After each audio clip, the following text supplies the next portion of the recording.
राहुल और उनके सलाहकारों ने चुनावी सर्वे के आधार पर मौजूदा विधायकों में से 50% जो विधायक हैं उनका टिकट काटने का मन बनाया था, लेकिन ऐसा हुआ नहीं। आखिर गहलोत ने सोनिया से कैसे पलटवाया राहुल का ये फैसला?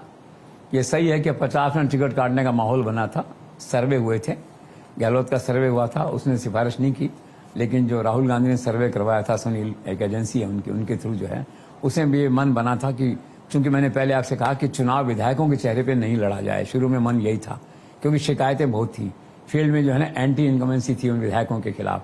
तो मन बना कि 50% टिकट आप काट दो। तो उसका मतलब ये होता है कि 113 लोग हैं कांग्रेस में, 102 तो ओरिजिनल, 5 आपके बसपा के और 6 इंडिपेंडेंट, क्यों आती थी, तो 113 का टोटल बनता है। 50% काटते तो 54-55 टिकट कटते, ऐसा हुआ नहीं, 23 टिकट कटे टोटल मिला के जो है। तो ये सही है कि टिकट काटने का मन था लेकिन टिकट कटे नहीं। अब सवाल है क्यों नहीं कटे? अगर ऐसा फैसला था तो फिर उसका उत्तर ये दिया गया कि जब बैठक हुई सीईसी की तो राहुल गांधी ने बैठते ही कहा कि ये तो वही पुरानी लिस्ट है, इसमें क्या करना है मुझे, फिर मीटिंग क्यों कर रहे हैं हम ये। तो नाराजगी थी, अर्थात 50% टिकट काटने का मन राहुल का भी था, 40% टिकट काटने का मन था।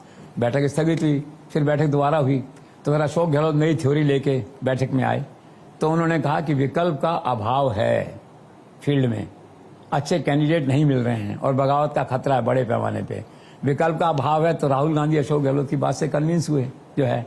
तो उन्होंने कहा ठीक है, अगर हारना ही है तो फिर इन्हीं को लड़ाओ। इनकी हार जो है नए कैंडिडेट की तुलना में कम मतों से होगी, शर्मनाक हार नहीं होगी, तो पब्लिक परसेप्शन में इमेज खराब नहीं होगी कि इतने हजार वोटों से हार गए हम जो है। तो ये कह के जो तर्क था अशोक गहलोत का और राहुल गांधी गले उतरा, वो फिर टिकटें नहीं कटी, एक तरह से है। और मैं पहले भी कह चुका हूं, जहां तक अशोक गहलोत का सवाल है, जो टिकटें विवाद में फंस जाती हैं उसका अंतिम हल अशोक गहलोत ही देते हैं।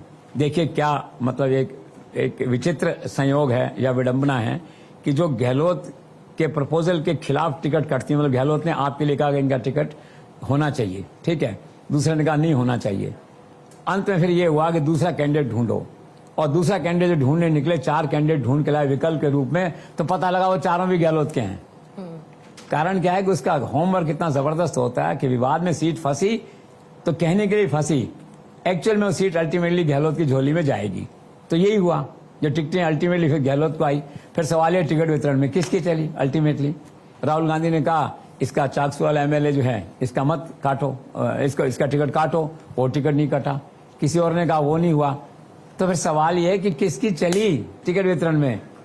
तो अदिति ने कहा मुझे सर यही है जादूगिरी, ठीक है ना, इंडिकेशन क्लियर है एक तरह से जो है।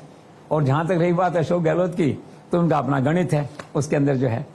और गणित क्या है कि आज मैं कहता हूं कि वो राजस्थान के गृह मंत्री भी हैं, सीएम जो हैं। आज देश में अमित शाह के बाद सबसे कामयाब गृह मंत्री अगर देश में कोई है तो अशोक गहलोत है।